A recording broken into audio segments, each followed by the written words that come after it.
আলাইকুম। আমরা এই প্রথমবার আমাদের 4-1 এর স্টুডেন্ট যারা ফাইনাল ইয়ার ডিজাইন প্রজেক্টটা করে সেইটার কাইন্ড অফ একটা প্রিপারেটরি ট্রেনিং হিসেবে একটা সিরিজ আমরা শুরু করেছি, যেখানে 3টা ডোমেইনে এইবার হয়তোবা ভবিষ্যতে আরো বাড়বে। এই মুহূর্তে আমরা AI, machine learning, robotics, IoT এবং কম্পিউটার নেটওয়ার্ক অ্যান্ড সিকিউরিটি, এই 3টা ডোমেইনে তোমাদেরকে কাইন্ড অফ শুরু করবা কিভাবে সেই ধরনের কিছুটা বিগিনিং এর ট্রেনিং দেওয়ার চেষ্টা করছি, যাতে তোমাদের ডিজাইন প্রজেক্টে কিছুটা হেল্প হয়। কারণ শুরু যখন করো তোমরা একটু কাইন্ড অফ লস্ট অবস্থায় থাকবো যে কি করব, কিভাবে শুরু করব।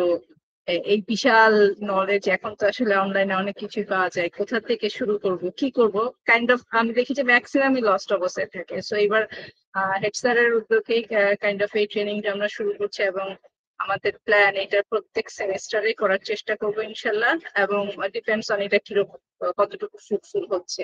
সো আজকের যে সেশনটা, এটা কিভাবে, এটা রিসার্চ মেথোডোলজি, তার মানে কিভাবে বেসিক্যালি রিসার্চ করবো, এটার একটা পাথ তোমাদেরকে বলে দেয়। সো আজকে আমাদের সাথে রিসার্চ পার্সন ডক্টর হুমায়রা আছেন, এবং আমাদের স্পেশাল গেস্ট আছেন মুর্তজা স্যার। আমি স্যারকে একটু রিকোয়েস্ট করবো আমাদের আজকের সেশনটা একটু শুরু করার জন্য এবং স্টুডেন্টদেরকে কিছু বলার জন্য। এরপরে পুরো ফ্লোরটাই স্টুডেন্টদের আর হুমায়রার থাকবে, আমরা হয়তো লিভ। স্যার, আপনি একটু যদি কিছু বলেন। অনেক ধন্যবাদ। আমার কথা কি শোনা যাচ্ছে? জি স্যার, শোনা যাচ্ছে। অনেক ধন্যবাদ তানজিনা ম্যাডামকে। তানজিনা ম্যাডাম, এটা হচ্ছে আমাদের রিসার্চ অ্যান্ড পাবলিকেশন ইউনিট। তো রিসার্চ এবং পাবলিকেশন ইউনিট আয়োজিত আজকের এই উদ্বোধনী যে সেশন, সেখানে উপস্থিত আমাদের 4-1 ব্যাচের সকল ছাত্রছাত্রীকে আমরা এই সেশনে আসার জন্য ধন্যবাদ জানাই, এবং একই সঙ্গে ধন্যবাদ জানাচ্ছি রিসার্চ পাবলিকেশন ইউনিটের কনভেনার তানজিনা ম্যাডামকে এবং তার টিমের অন্য সদস্যদেরকে, যারা অক্লান্ত পরিশ্রম করে আজকে আমাদের যে উদ্যোগ স্যার, আপনার কথা কিছুই শোনা যাচ্ছে না। কিছুই শোনা যাচ্ছে না স্যার, এখন আবার শোনা যাচ্ছে হালকা। আচ্ছা, তাহলে আমি একটু অন্য উপায়ে দেখি তোমাদের সঙ্গে সংযুক্ত হওয়ার চেষ্টা করি। একটা মিনিট, হ্যাঁ। এখন আবার বোধহয় বেটার শোনা যাচ্ছিল, তাই না? মাঝখানে শোনা যায়। এখন এখন জি ম্যাম। এখন শোনা যাচ্ছে স্যার। আমার মনে হয় কাছে নিয়ে একটু বলেন, তাহলে শুনতে পারবো। আচ্ছা আচ্ছা, ঠিক আছে।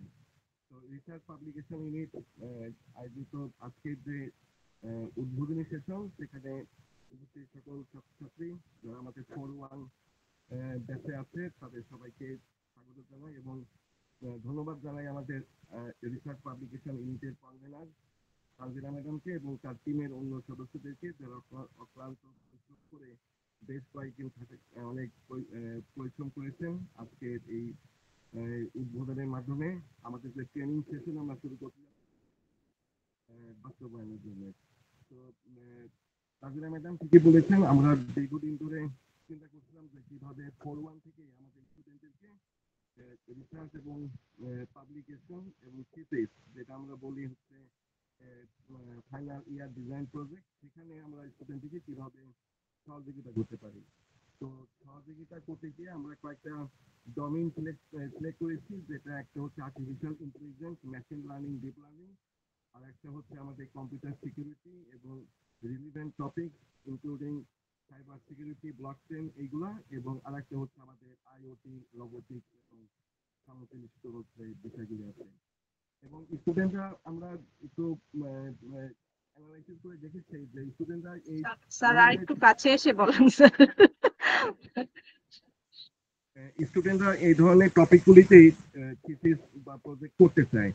তো আমার মনে হয় যে আমরা যদি এখন এই 3টা ডোমেইনে রিসার্চ প্রজেক্টে ওদেরকে সহযোগিতা করতে পারি, তাহলে এখান থেকে আমরা আরো কয়েকটা হয়তো ডোমেইন পেয়ে যাবো, যেখানে হয়তো এই মুহূর্তে আমরা ট্রেনিং সেশন দিতে পারবো না, কিন্তু ভবিষ্যতে আমাদের উদ্যোগ থাকবে সব গুলি ডোমেইনে, যেখানে স্টুডেন্টরা কাজ করবে, রিসার্চ করবে, সেখানে আমরা ওদেরকে সহযোগিতা করবো। তো আজকে যে সেশন শুরু হবে সেখানে শুরুই হবে আমাদের রিসার্চ মেথোডোলজি এই টপিকটা দিয়ে। আমাদের রিসোর্স পার্সন হিসাবে ডক্টর হুমায়রা আমাদের সঙ্গে আছেন। তো উনি আজকে আমাদের এই সেশনে কিনোট স্পিকার তো বলা যাবে না, রিসোর্স পার্সন।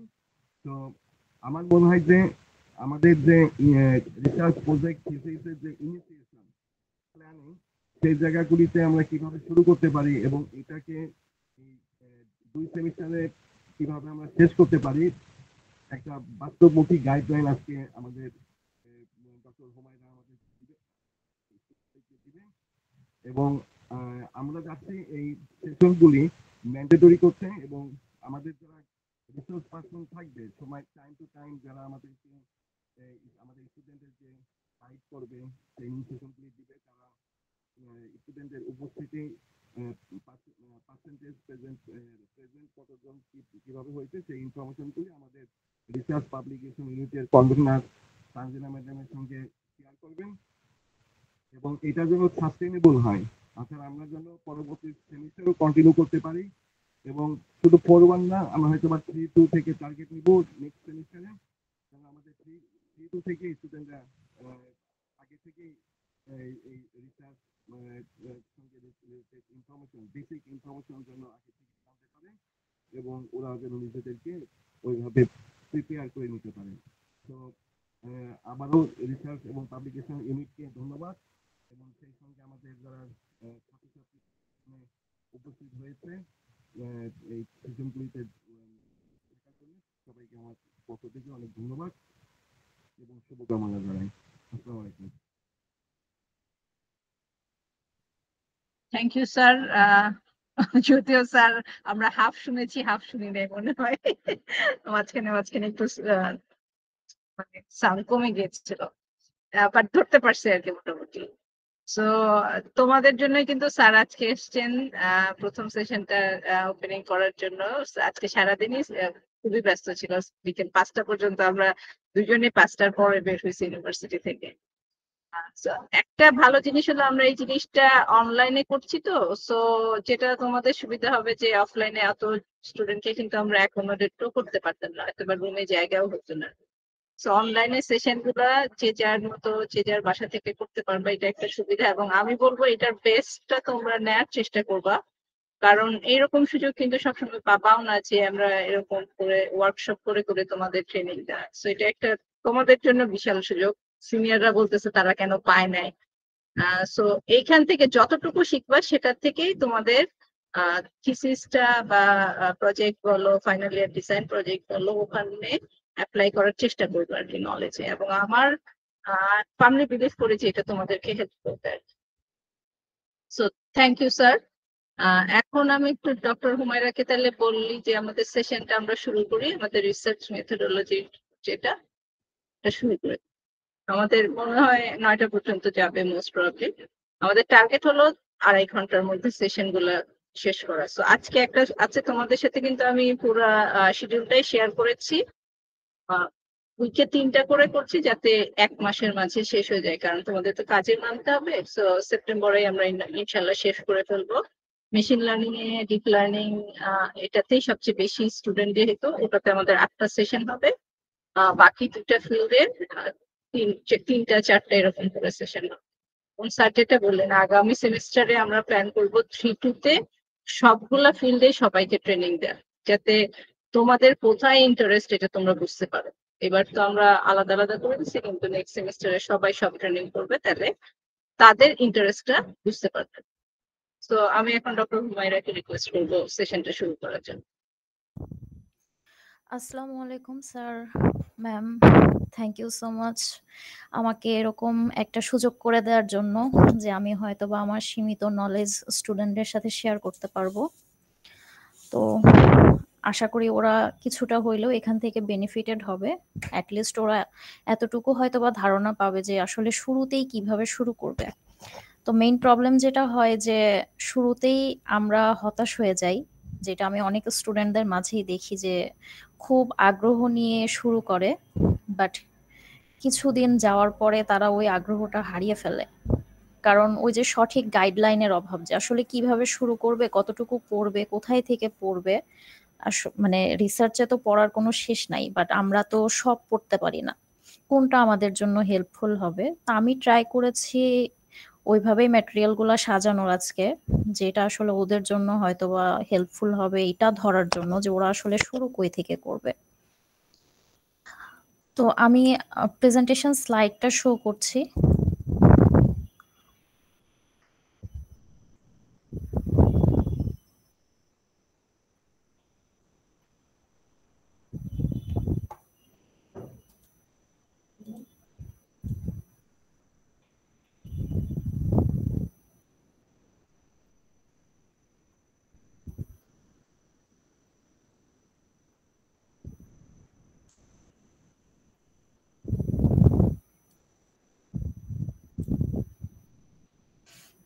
দেখা যাচ্ছে কি?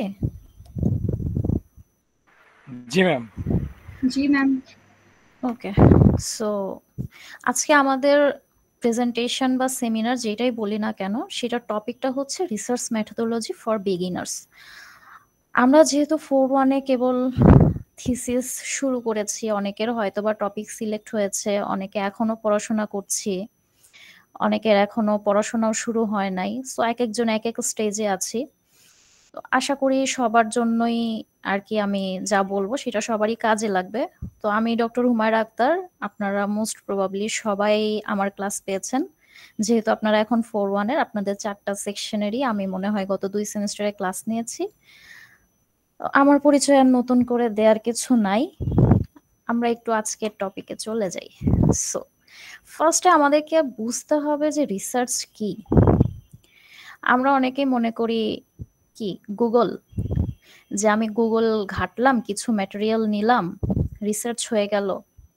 আসলে এরকম রিসার্চ না। রিসার্চ এখানে একটা অক্সফোর্ড ডিকশনারির জাস্ট একটা দেওয়া ডেফিনেশন দেওয়া, systematic investigation into an study of materials and resources in order to establish fact and rich new conclusion. So একটু জটিল লাগছে শুনতে, একটু ভেঙে ভেঙে যদি আমরা দেখি। এটা আসলে আমি প্রথম স্লাইডটা দেখতে পাচ্ছি, পরটাতে চাই না। আচ্ছা ম্যাম, আমি একটু তাহলে এন্টার স্ক্রিনটা এখন আসছে। আচ্ছা আমি এন্টার স্ক্রিনটা শেয়ার করে দিই। ওই একটা উইন্ডো শেয়ার করলে মাঝে মাঝে এরকম প্রবলেম হয়। আমি তাহলে এইটা শেয়ার করে দিই।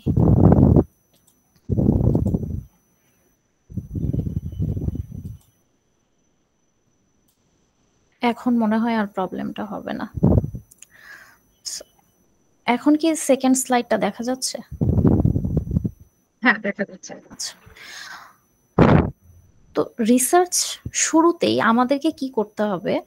কোশ্চেন করতে হবে। আমরা যত কোশ্চেন করব, আমরা তত ভালো রিসার্চার হতে পারবো। আমাদের মনে কিউরিসিটি থাকতে হবে, যে জানার জন্য একটা আগ্রহ থাকতে হবে, আচ্ছা এটা কিভাবে হলো, এবং কোশ্চেন করতে হবে, সাথে অ্যান্সার খুঁজতে হবে। এটা হচ্ছে একটা সিস্টেমেটিক ওয়ে। একটা রিসার্চ যখন আমি শুরু করব, ফার্স্টে আমাকে কোশ্চেন অ্যারাইজ করতে হবে, তারপরে সেটার অ্যান্সার খুঁজতে হবে। এবং আমাদের গোলটা হবে কি? ফ্যাক্ট ডিসকভার করা, প্রবলেম সলভ করা, নিউ নলেজ ক্রিয়েট করা। এবং আমাদেরকে কাইন্ড অফ ডিটেকটিভ হয়ে যেতে হবে, যে সবকিছুতেই মানে নিজেদের কাজেও নিজেদেরকে কি করতে হবে? ভুল বের করতে হবে, নিজেদের কাজকে কোশ্চেন করতে হবে, যে আমি যে এটা করলাম এটা কি ঠিক হচ্ছে? আমাকে নিজের কাজকে জাস্টিফাই করতে হবে। আমি যদি আমার কাজকে জাস্টিফাই করতে পারি, সেক্ষেত্রে কিন্তু আমি যখন আমার কাজকে রিপ্রেজেন্ট করব কমিউনিটিতে, তখন কিন্তু আমি মানে বুঝাইতে পারবো তাদেরকে যে হ্যাঁ, আমার কাজটা এই দিক থেকে নবেল, বা আমি এখানে আমার কাজের নবেলিটি রয়েছে, এখানে আমি নতুন কিছু ইমপ্রুভ করেছি, নতুন কিছু অ্যাড করেছি, কিছু ডিসকভার করেছি। সো আমরা সবসময় আসলে ওই যে ইনোভেশন চিন্তা করি, যে রিসার্চ মানেই মনে হয় ইনোভেশন, কিছু একটা নতুন কিছু করতে হবে। হ্যাঁ, নতুন কিছু করতে হবে, তার মানে এই না যে আমাকে একদম সায়েন্টিস্ট হয়ে নতুন একদম ইনভেনশন কিছু করে ফেলতে হবে। সবসময় কি আমাদের মানে আমাদের লেভেল থেকে আমরা পারি না। আমাদেরকে শুরুতে যেটা আমরা করি, আমরা চেষ্টা করি কি এক্সিস্টিং যা আছে সেখান থেকে নতুন কিছু বের করা। সেখানে কিছু লিমিটেশন থাকে, সবার কাজেই কি কিছু না কিছু লিমিটেশন থাকে। সো আমি যখন একটা কিছু দেখব সেখান থেকে আমাকে কোশ্চেন করতে হবে যে এখানে আমি কি করতে পারি, এর কাজের কি ভুলটা আছে বা কোথায় টাচ করে নাই, কোন পার্টটা করলে আরেকটু ইমপ্রুভ হবে। সো আমি কিন্তু ওই পার্টটাতে ফোকাস করতে পারি। সো এই যে ডিসকভারিং ফ্যাক্ট, প্রবলেম সলভ, আমি একটা ফ্যাক্ট ডিসকভার করলাম, একটা কোশ্চেন করলাম, সেই কোশ্চেনটার অ্যান্সার বের করার ট্রাই করলাম, একটা নিউ নলেজ অ্যাপ্লাই করলাম। সো এভাবে কিন্তু আমরা কি করতে পারি, রেজাল্ট ইমপ্রুভ করতে পারি। সো এটা হচ্ছে শুরুতেই যেটা মানে একদম রিসার্চের বেসিক যে কথাবার্তা সেইগুলা বললাম। এখন একটু আসি কেন রিসার্চ করতে হবে। মানে মনে হতে পারে যে রিসার্চ আমি কেন করব, এখন তো মানে অনলাইনে সবকিছুই অ্যাভেলেবল, তাহলে আমি কেন এত কষ্ট করে করতে যাব। অনলাইনে সবকিছু যে অ্যাভেলেবল, অনলাইন আমাদেরকে সবসময়, সাপোজ আমরা সবাই চ্যাট জিপিটি ইউজ করি, চ্যাট জিপিটি কি আমাদেরকে সবসময় সঠিক তথ্য দিচ্ছে কিনা এটা জানার জন্য বা এটা বোঝার জন্য কি আমাদেরকে নলেজেবল হতে হবে। চ্যাট জিপিটি তো মেশিন, ওকে চোখ বন্ধ করে যদি আমি বিশ্বাস করি তাহলে কি ও সবসময় আমাকে সঠিক অ্যান্সার দেয় না। সো ওকে জাস্টিফাই করে, ওর অ্যান্সারকে জাস্টিফাই করার জন্য আমাদেরকে কি করতে হবে, অ্যাটলিস্ট ওই পরিমাণ নলেজ গেইন করতে হবে। সো আমাদেরকে এক্সপ্লোর করতে হবে। আমরা সবকিছু জানি না এবং আমরা সবকিছু জানবো না, এটাই স্বাভাবিক। তো আমাদের যে ইন্টারেস্টেড ফিল্ড, সেই ফিল্ডে আমাদেরকে পড়াশোনা করতে হবে, এক্সপ্লোর করতে হবে, দেখতে হবে যে আসলে কি কি আছে, কিভাবে কি হয়। তারপরে কি করতে হবে, রিয়েল ওয়ার্ল্ড প্রবলেম সলভ করতে হবে। 20 বছর আগে যে ধরনের প্রবলেম ছিল, এখন কি আমাদের সোসাইটিতে বলেন বা আমাদের টেকনোলজি, হেলথ, সায়েন্স অনেক কিছু চেঞ্জ হয়ে গেছে। সো 20 বছর আগে যে প্রবলেমগুলো অ্যারাইজ করতো, এখন কিন্তু ওই প্রবলেমগুলো অলরেডি সলভড, বাট নতুন প্রবলেম অ্যারাইজ করছে। সো এই যে টাইম টু টাইম আমাদেরকে খুঁজে বের করতে হবে যে আসলে কি প্রবলেম আমি সলভ করতে পারি। তারপরে এক্সিস্টিং যে সলিউশনটা আছে, একটা প্রবলেম ঠিক আছে, কেউ একজন সেটার সলিউশন দিয়েছে, বাট সেটা থেকে আমি ইমপ্রুভ কিছু করতে পারি কিনা, বেটার দ্যান দ্যাট রেজাল্ট। তারপরে কি, আমি যে বলছি যে আমার রেজাল্টটা বেটার, এটার কি আমাকে এভিডেন্স দিতে হবে। আমি শুধু মুখে মুখে আমার ডিসিশন বলে দিলে হবে না, আমাকে ফ্যাক্ট দেখাইতে হবে, এভিডেন্স দিতে হবে যে হ্যাঁ এই কারণে বলছি যে আমার রেজাল্টটা বেটার। আমাদেরকে কি ক্রিটিক্যালি থিঙ্কিং করতে হবে, কোশ্চেন আস্কিং করতে হবে, অ্যান্সার খুঁজতে হবে, যেটা শুরু থেকেই বলছি যে কিউরিয়াস হতে হবে, কোশ্চেন করতে হবে, সব ব্যাপারে কোশ্চেন মনে আসতে হবে, যেটা কেন হলো, কিভাবে হলো, এটা কি অন্য কোনোভাবে করা যায় কিনা, এবং সেটার অ্যান্সার আমাকে খুঁজে বের করতে হবে। সো সোসাইটিতে আমরা কন্ট্রিবিউট করতে পারি রিসার্চের মাধ্যমে, যে আমরা হয়তো বা আমাদের ডেইলি লাইফটাকে ইমপ্রুভ করলাম, এনভায়রনমেন্টকে প্রোটেক্ট করছি, এমন কিছু একটা করলাম যেটা হয়তোবা পলিউশন কমাচ্ছে, কারো জীবন বাঁচাচ্ছে, হয়তোবা অ্যাজ আ হিউম্যান, অ্যানিমেল অনেক কিছুই তো অনেকভাবে ক্ষতিগ্রস্ত হচ্ছে অনেক কাজে। সো ওই কাজের ধরনটাকে চেঞ্জ করে যদি আমি ইমপ্রুভমেন্ট আনতে পারি, সেটা কি সোসাইটিতে আমি একটা কন্ট্রিবিউট করলাম আমার রিসার্চ দিয়ে। তারপরে আমি ক্যারিয়ার করতে পারি, ফিউচার ক্যারিয়ার। আর সব থেকে বড় ব্যাপার যেটা, নিজের কিউরিসিটি স্যাটিসফাই করতে পারি। আমরা কি অ্যাজ আ হিউম্যান ন্যাচারালি আমরা অনেক কিউরিয়াস থাকি, বিশেষ করে বেবিদের থেকে যদি শুরু করি, বেবিদের মনে অনেক কোশ্চেন থাকে, তারা একটার পর একটা কোশ্চেন করতেই থাকে করতেই থাকে। সো এই কিউরিসিটি কি আমাদের বাই বর্ন, আমরা এটা নিজেদের মধ্যে নিয়ে আসছি।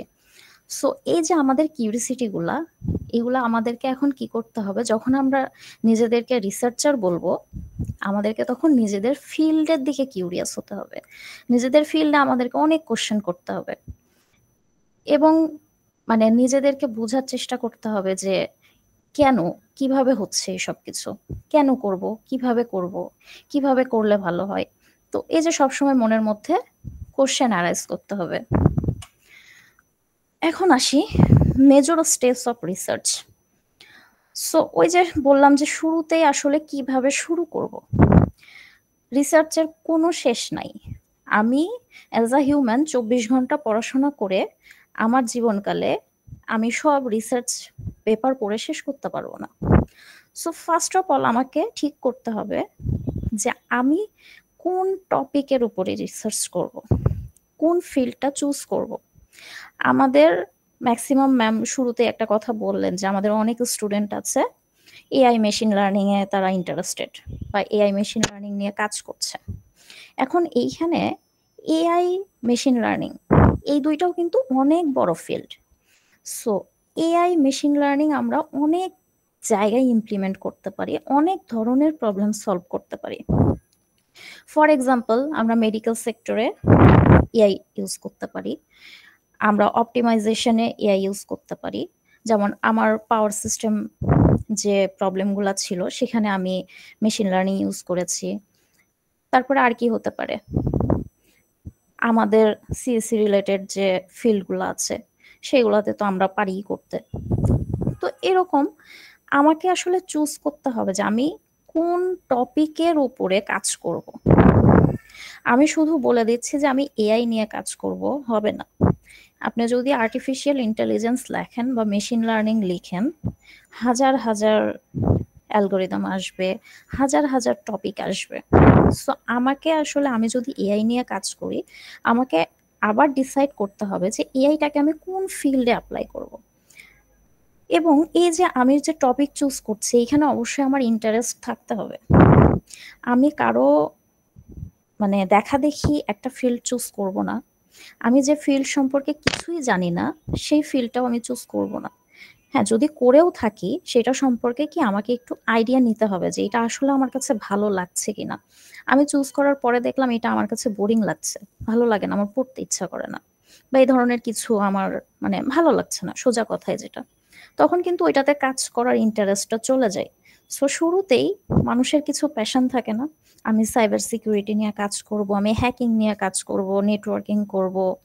সো ওই যে মানে যেটাতে ইচ্ছা থাকে ওইটাতে কাজ করাটা সহজ হয়। এরপরে টপিক চুজ করলাম, আমাদের পছন্দ মতো যে কোনো টপিক আমরা চুজ করতে পারি। তারপরে কি করব, লিটারেচার রিভিউ করতে হয়। আমি টপিক চুজ করলাম ঠিক আছে, বাট ওই টপিক সম্পর্কে আমার জ্ঞান খুবই খুবই খুবই সীমিত। তো জ্ঞান বাড়ানোর জন্য আমাকে সেম টপিক রিলেটেড কিছু article, journal paper, conference paper, book chapter যা কিছু অ্যাভেলেবল পাবো আমাকে পড়তে হবে। এখন কোনগুলো পড়বো এ সম্পর্কে বিস্তারিত একটু পরে বলি, বাট আমাদেরকে রিলেটেড যে এক্সিস্টিং লিটারেচার গুলো আছে সেগুলো সম্পর্কে পড়তে হবে। শুরুতেই এই কাজটা করতে হবে।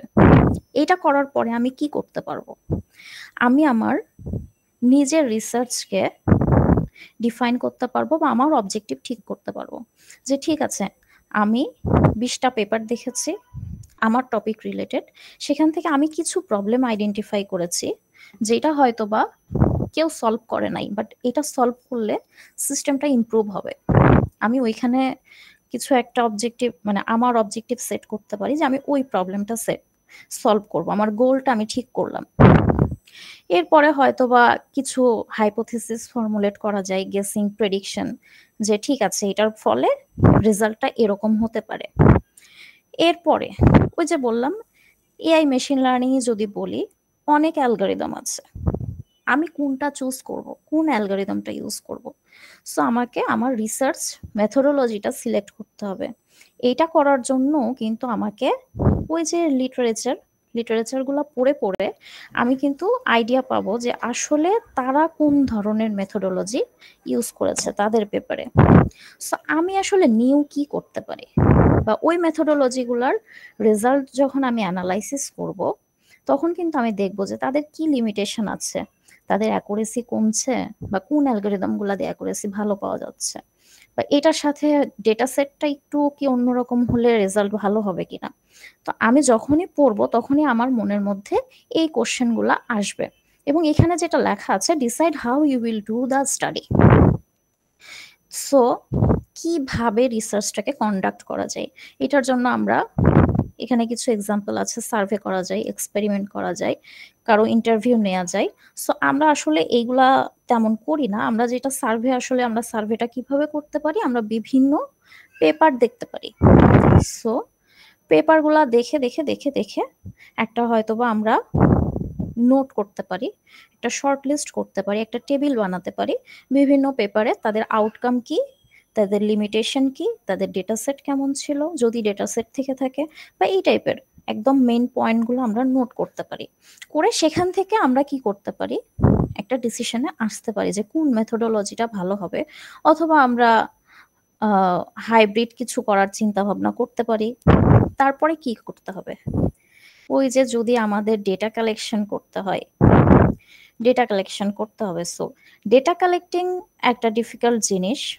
ইন্টারনেটে যে রিসার্চগুলো সচরাচর হয় সেগুলোর ডেটা অ্যাভেলেবল পাওয়া যায়। সো টপিক আমি চুজ করলাম, সবকিছু করলাম, খুব ইউনিক একটা টপিক ঠিক করলাম, এরপরে দেখলাম আমি ডেটা পাচ্ছি না, তখন কি করব?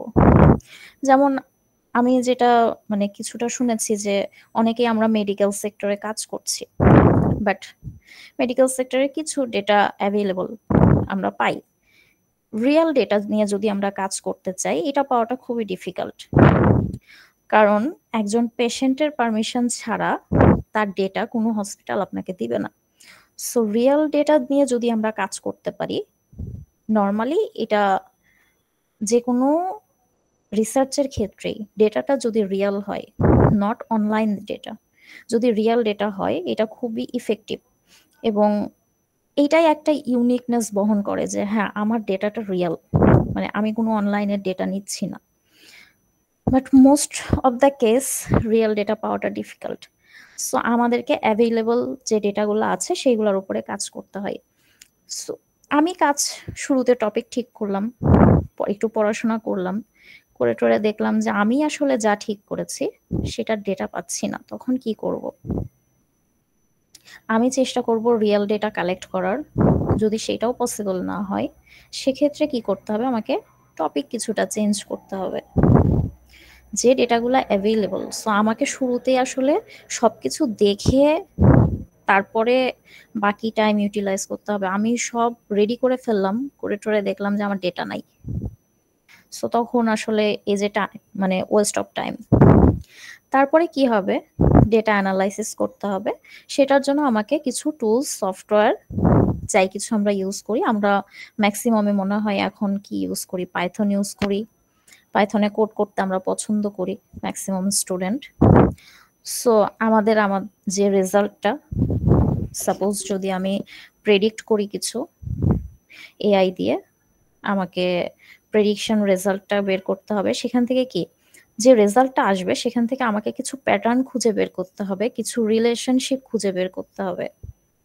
সো ওইটার উপরে আমাকে অ্যানালাইসিস করতে হবে, রেজাল্টটা ইন্টারপ্রেট করতে হবে। এই যে আমি সফটওয়্যার থেকে যে রেজাল্টটা পাচ্ছি সেটার উপরে বেস করে আমাদেরকে কি করতে হয়, লিখতে হয়, আমাদের রেজাল্টটা এক্সপ্লেন করতে হয় যে আমি কি কি ধরনের রেজাল্ট পেলাম, বা এই রেজাল্ট থেকে কি হচ্ছে, ভালো হচ্ছে নাকি খারাপ হচ্ছে, নাকি কিছু একটা কনক্লুশনে তো আমি আসব। তারপরে ফাইনালি কনক্লুশন এবং রিকমেন্ডেশন। সো ওই যে রেজাল্টটাকে সামারাইজ করে আমি লিখি, এবং ফিউচার ওয়ার্কের জন্য কিছু সাজেশন থাকে, ইমপ্রুভমেন্ট, যে এটাকে হয়তো আরো এইভাবে করলে আর একটু ইমপ্রুভ রেজাল্ট পাওয়া যাবে। এবং এই যে এত কিছু সবকিছু করার পরে আমি যদি সবকিছু খুব ভালোভাবে করলাম, অনেক ভালো রেজাল্ট পেলাম, বাট আমি যদি আমার কাজটাকে কোথাও ডকুমেন্টেড না করি, আমার কাজের কোনো দাম থাকবে না। আমি একজনের আগে একটা কিছু করলাম, বাট আমি সেটাকে কোথাও পাবলিশ করলাম না, বা আমি কোথাও লিখলাম না, কোথাও প্রেজেন্ট করলাম না, মানে কি আমার কাজটাকে আমি কারোর সাথে কমিউনিকেট করাইলাম না, তাহলে কিন্তু ওই কাজ মূল্যহীন। আপনার পরে একজন করে সেটাকে প্রেজেন্ট করে ফেললো, তখন কি আপনার কাজের আর কোনো নবেলিটি থাকলো না, কারণ অলরেডি এটা কেউ একজন করেছে। সো আমরা যাই করি না কেন, সেটাকে ফ্রুটফুল করতে হলে আমাদের ফুল কাজ কমপ্লিট হয়ে যাওয়ার পরে আমরা কি করতে পারি, একটা পেপার লিখে ফেলতে পারি। সো পেপার লেখাটা কাজ কমপ্লিট হওয়ার পরের পোর্শন বা রেজাল্ট আমরা মোটামুটি পেয়েছি। এরপরে হয়তো বা আমরা পেপার কিভাবে লিখবো সেটাতে একটা গাইডলাইন তখন আপনারা পাবেন। বাট পেপার লেখাটা ইম্পর্ট্যান্ট। আমি শুধু কাজ করে বসে থাকবো, সেটা আসলে কোনো কাজে দিবে না, কেউ জানবেও না যে আমি অনেক ভালো কাজ করেছি। সো আমাকে প্রুফ রাখতে হবে যে হ্যাঁ আমি করেছি এবং সেইটার ডকুমেন্টেশন আছে। আচ্ছা, সো চুজ ইওর টপিক। এখানে যে বললাম টপিক চুজ করার সময় ফার্স্ট অফ অল নিজের ইন্টারেস্টকে ফলো করতে হবে। এমন কিছু চুজ করবেন যেটাতে আপনি সত্যিই কিউরিয়াস এবং যেটাতে আপনার প্যাশন কাজ করে যে হ্যাঁ এটা আমার খুব ভালো লাগে, মানে আমি এরকম কিছুই করতে চাই। তারপরে কি, আমি একটা কিছু আমার খুবই ভালো লাগে বাট সেটার ইম্পর্টেন্স সোসাইটিতে খুব কম, আপনার ফিল্ডে কম, ইন্ডাস্ট্রিতে কম, মানে লেম একটা কিছু, তাহলে আবার হবে না, রিলেভেন্স থাকতে হবে। তারপরে কি, কারোর জন্য হ্যাম্পারিং, আমাদের সোসাইটি বলেন, এনভায়রনমেন্ট বলেন, কোনো কিছুর জন্য যদি সেটা হ্যাম্পার হয় তাহলে সেই টপিকটা আমাদের চুজ করা উচিত না। আমাদের সবকিছুই করতে হবে কি ভালোর জন্য, বেটার কিছু করতে হবে, বাট যেটা কাউকে হ্যাম্পার করছে এরকম কিছু চুজ করা যাবে না। সো চুজ করলাম, তারপরে কি করতে হবে, রিসার্চ গ্যাপ খুঁজতে হবে। ওই যে যেটা একটু আগে বললাম, লিটারেচার পড়ে পড়ে পড়ে পড়ে আমাদেরকে কি নাই, কোন কোশ্চেনের অ্যান্সার আমার মনে আসছে বাট যেটার অ্যান্সার আমি পাচ্ছি না, বা ইমপ্রুভমেন্ট দরকার, যে একটা পড়ে আপনার মনে হলো আচ্ছা ও তো এভাবে করেছে, এটাকে যদি আমি এভাবে করি তাহলে তো আরেকটু বেটার হয়। সো এই যে গ্যাপগুলা খুঁজে বের করতে হবে, স্পেসিফিক এবং ফোকাসড হতে হবে। ওই যে avoid bore topic like machine learning. আপনি যদি মেশিন লার্নিং অ্যালগোরিদম লিখে সার্চ করেন হাজার হাজার অ্যালগোরিদম আসবে। সো আপনি আসলে কোনটা চাচ্ছেন, আপনার স্পেসিফিক যা নিয়ে কাজ করতে চান সেটা লিখে সার্চ করবেন। যেমন আমি যদি বলি skin disease detection using machine learning, so তখন কিন্তু ওই স্কিন ডিজিজের যে পেপারগুলোতে মেশিন লার্নিং অ্যালগোরিদম ইউজ করে স্কিন ডিজিজ ডিটেকশন হয়েছে সেই পেপারগুলো আসবে। এরপরে যদি আমি আরো স্পেসিফিক করতে চাই যে আমি ডিজিজের নাম বলে দেবো, স্কিন ডিজিজ তো অনেক আছে, আমি কোন ডিজিজটা ডিটেক্ট করতে চাই, আমি 100টা ডিজিজ তো ডিটেক্ট করব না। আমি স্কিন ডিজিজ হয়তোবা আমার খুব বেশি আইডিয়া নাই বাট আমি শুনছি যে আমি ঠিক আছে এটা নিয়ে কাজ করা যায়। তো আমি ফার্স্টে কি করব, কিছু পেপার দেখবো, দেখে আমি কিছু ডিজিজের নাম জানলাম যে আচ্ছা ঠিক আছে, তো ওইখান থেকে যে ডিজিজগুলো আমার কাছে মনে হয় যে আমি ডিটেক্ট করতে চাই, এরপর আমি কি করতে পারি, শুধুমাত্র ওই ডিজিজগুলোর জন্য সার্চ করতে পারি লিখে স্পেসিফিক ভাবে। তারপরে ধরেন মেশিন লার্নিং অ্যালগোরিদম তো অনেক আছে, আমি হয়তোবা ঠিক করলাম যে অনেক 10টা অ্যালগোরিদম পাইছি, সেখান থেকে আমি 3টা সিলেক্ট করলাম যে এই 3টার মধ্যে যে কোনো একটা নিয়ে আমি কাজ করব। তখন আমি কি করতে পারি, অ্যালগোরিদমের নামটাও মেনশন করে দিতে পারি।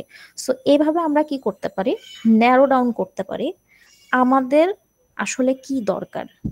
আমাদেরকে খুব ভালো করে আগে সার্চিংটা শিখতে হবে যে কি লিখে সার্চ করলে আমি আমার মন মতো জিনিসপত্র পাবো।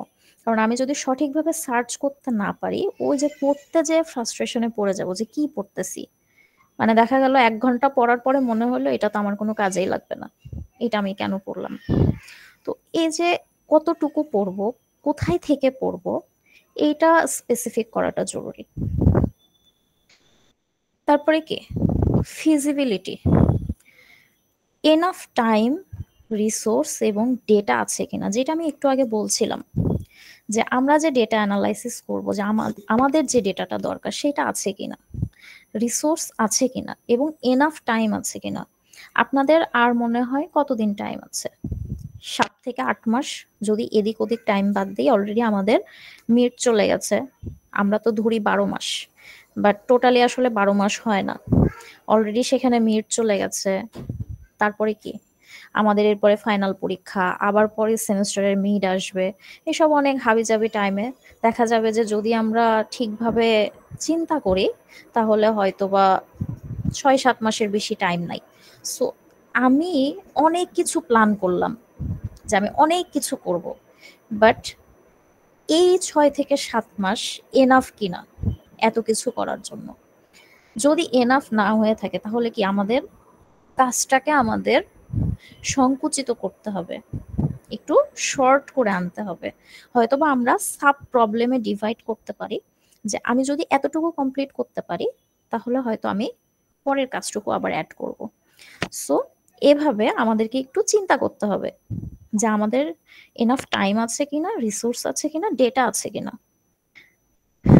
তো এই যে ফিজিবিলিটি এনশিওর করার পরে আমাদেরকে আমরা টপিক চুজ করলাম, সবকিছু ওকে থাকবে। এটা যে ওকে আছে কিনা এইটাও আবার ডিসিশন নেয়ার জন্য আমরা কি করতে পারি, আমাদের মেন্টর, পেয়ার, আমাদের হয়তোবা সুপারভাইজার আছেন, টিচার্স আছেন, ক্লাসমেট, আমরা নিজেদের গ্রুপের মধ্যে ডিসকাস করলাম, সুপারভাইজারের সাথে ডিসকাস করতে পারি যে আমরা তো এইভাবে চিন্তা করছি, আমরা কি সঠিক পথে যাচ্ছি কিনা, বা তাদের সাজেশন নিতে পারি যে তারা কি সাজেস্ট করেন। ওনারা যেভাবে সাজেস্ট করবেন যে হ্যাঁ ঠিক আছে, তোমার এতটুকু ঠিক আছে, এটাকে এভাবে করলে আরেকটু ভালো হবে। সো ওনাদের আইডিয়াটা আমরা নিলাম। তারপরে যেটা করতে হবে, যে টপিকটা আমরা সবকিছু মিলায় চুজ করলাম, এটা হচ্ছে আমাদের ক্যারিয়ার স্টাডির জন্য কতটুকু ইউজফুল হবে বা আমাদের ক্যারিয়ারে কতটুকু কন্ট্রিবিউট করতে পারবে। সো এই সবকিছু মিলাই কিন্তু আমাদের টপিকটা চুজ করতে হবে। এখন একটু যেহেতু আমরা একদম শুরুতেই পেপার পড়ার শুরুতেই যেটা আমাদেরকে পড়তে হয়, এক্সিস্টিং ওয়ার্ক গুলা পড়তে হয় একদম রিসার্চের শুরুতেই। শুরু আমরা এটা দিয়েই করি। সো আমি এটা সম্পর্কে একটু বলি। লিটারেচার রিভিউ মানে আসলে আমরা কি বুঝি? Reading and analysing research paper, book, reports, article, যাই কিছু আমরা পাই না কেন আমাদের topic related paper, books, report, article যেটাই আমরা পড়ি সেটাই হচ্ছে literature review. So literature review আসলে কি করে? লিটারেচার রিভিউ পড়ে আমরা এতটুকু বুঝতে পারি যে একটা টপিকের উপরে কতটুকু কাজ হয়েছে এবং কতটুকু কাজ বাকি আছে। ওই যে বললাম যে আমার কন্ট্রিবিউশনটা আসলে কোথায় হবে। যে কাজটা অলরেডি এক্সিস্টিং সেটা করে তেমন কোনো বেনিফিট হয় না। Why it is important? Avoid duplication. ফার্স্টের যে ব্যাপারটা অলরেডি করা আছে সেটা আমি যদি আবার রিপিট করি, সেম জিনিস, সেম রেজাল্ট, যা আছে আমি তাই করছি, আলটিমেটলি এটা কোনো ইফেক্ট ফেলে না। ওইটা তো অলরেডি ডান, তাহলে ওইটা করে আবার লাভ কি? সো আমাকে আগে জানতে হবে যে কতটুকু হয়েছে, সেটা আমি করব না। কোথায় হয় নাই আমি সেখানে আমার কন্ট্রিবিউশনটা রাখবো। ওই যে আইডেন্টিফাইস দ্য রিসার্চ গ্যাপ, যে আমার স্টাডি কোথায় কন্ট্রিবিউট করতে পারে।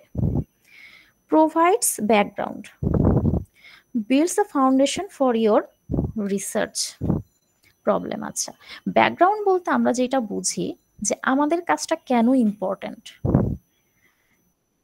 এবং এক্সিস্টিং নলেজের সাথে এটাকে কিভাবে কানেক্ট করা যায়। অবশ্যই আমি যেটা করতে চাই সেটার ইম্পর্টেন্স আমাকে ব্যাখ্যা করতে হবে যে কেন আমি এটা চুজ করলাম।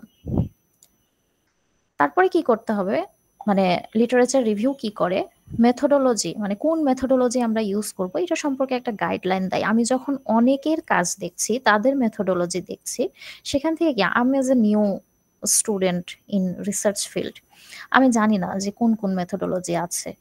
সো আমি যখন 10টা 15টা 20টা আর্টিকেল, পেপার যাই দেখি না কেন, মানুষের কাজ দেখি, সেটা ভালো হোক খারাপ হোক, আমি কিন্তু কিছু আইডিয়া পাই যে তারা কোন ওয়েতে কাজ করেছে, কোন মেথোডোলজি ইউজ করেছে,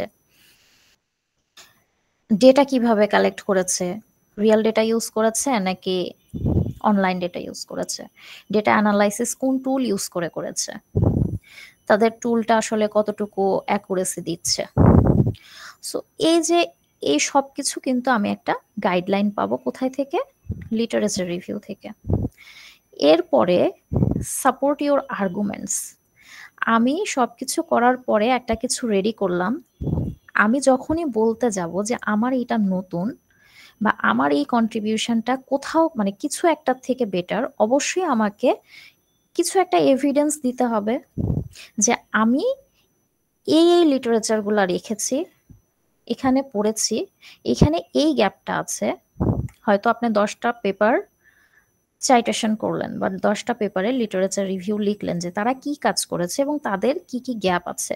লেখার পরে আপনি কি করবেন, একটা কনক্লুশনে আসবেন সেখানে যে এই পেপারগুলো থেকে আমি দেখতে পাচ্ছি এখানে এরকম একটা রিসার্চ গ্যাপ রয়ে গেছে, যেখানে আমার অবজেক্টিভ হচ্ছে ওইখানে ফোকাস করা বা ওই প্রবলেমটাকে সলভ করা। সো আপনি এভিডেন্স দিচ্ছেন যে হ্যাঁ সেখানে গ্যাপ রয়ে গেছে এবং আপনি সেখানে কন্ট্রিবিউট করছেন।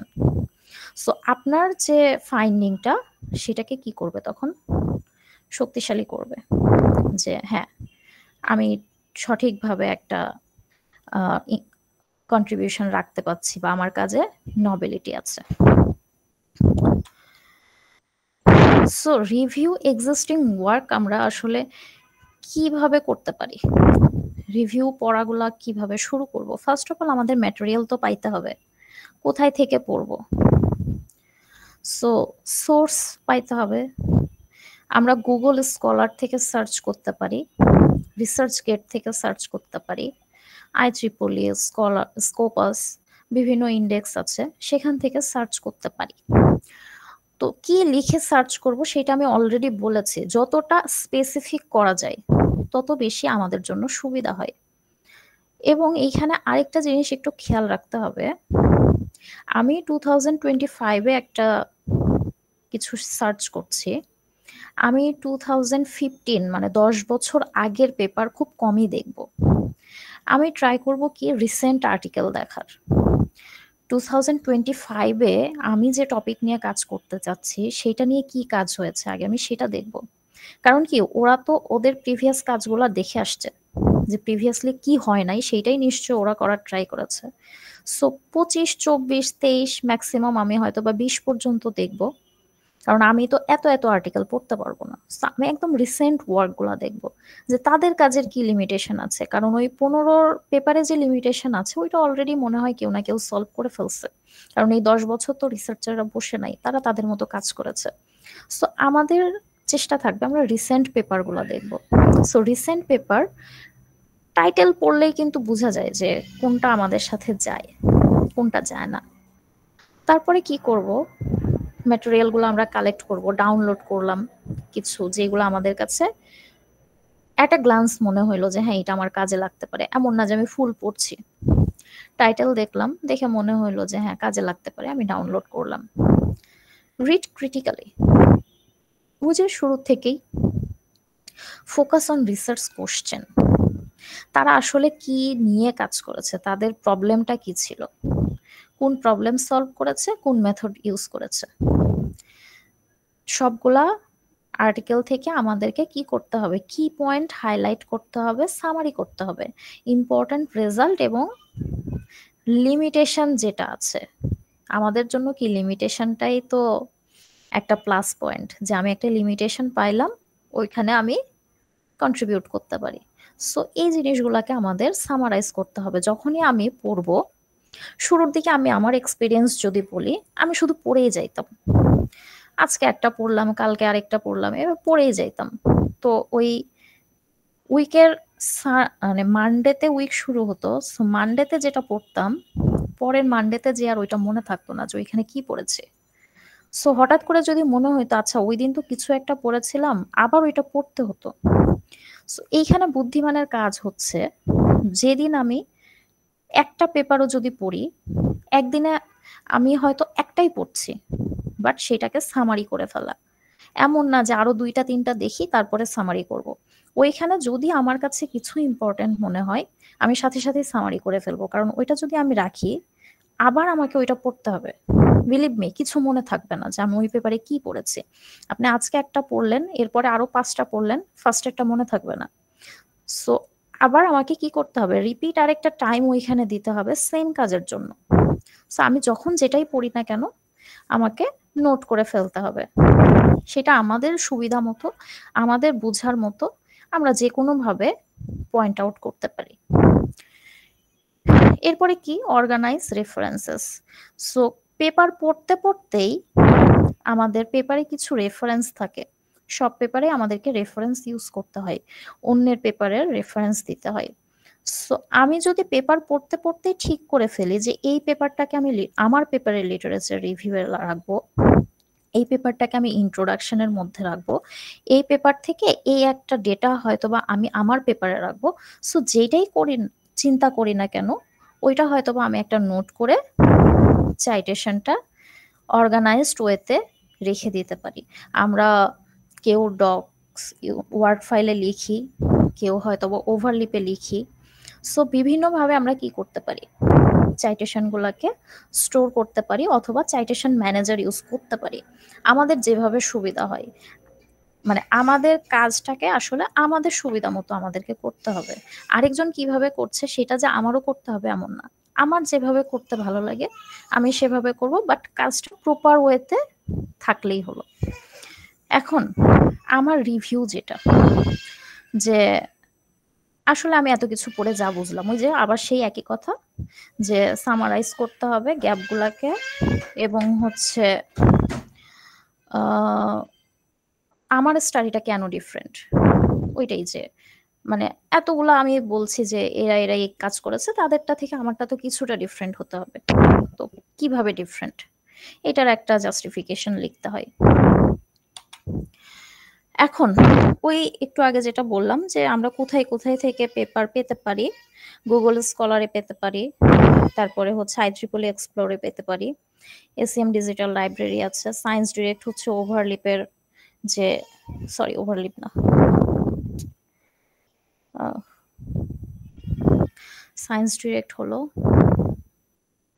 কেন ভুলে গেলাম, আচ্ছা স্প্রিঞ্জার আছে, এলসভিয়ারের একটা পার্ট হচ্ছে সায়েন্স ডিরেক্ট। সো এখান থেকে আমরা বিভিন্ন পেপার পেতে পারি। তারপরে কি ডিজিটাল কিছু রিপোজিটরিজ আছে, আমরা এইগুলা থেকে পেপার সার্চ মনে হয় সবাই অলরেডি করা শুরু করেছি, যারা আমরা কাজ শুরু করেছি আমরা জানি এই সাইটগুলো সম্পর্কে।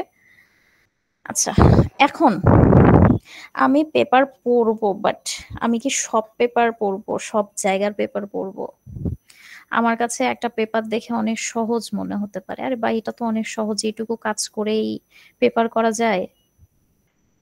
বাট আমাকে দেখতে হবে যে আসলে পেপারের কোয়ালিটিটা কেমন। আমি যা ফলো করছি মানে ওই যে সৎসঙ্গে স্বর্গবাস কাইন্ড অফ ওই রকম, যে আমি যদি ভালো পেপার ফলো করি আমার কাজটা ভালো হবে, বাট আমি যদি খারাপ পেপার ফলো করি আমার কাজটা কি ভালো হবে? হবে না। সো আমাকে একটু স্ট্যান্ডার্ড মেনটেন করতে হবে। সো আমি কিভাবে বুঝবো যে আমি যে পেপারটা দেখছি এটা আসলে ভালো নাকি খারাপ? সো ফার্স্ট অফ অল আমরা ওই যে সেই গুগল স্কলার থেকেই পেপার দেখবো।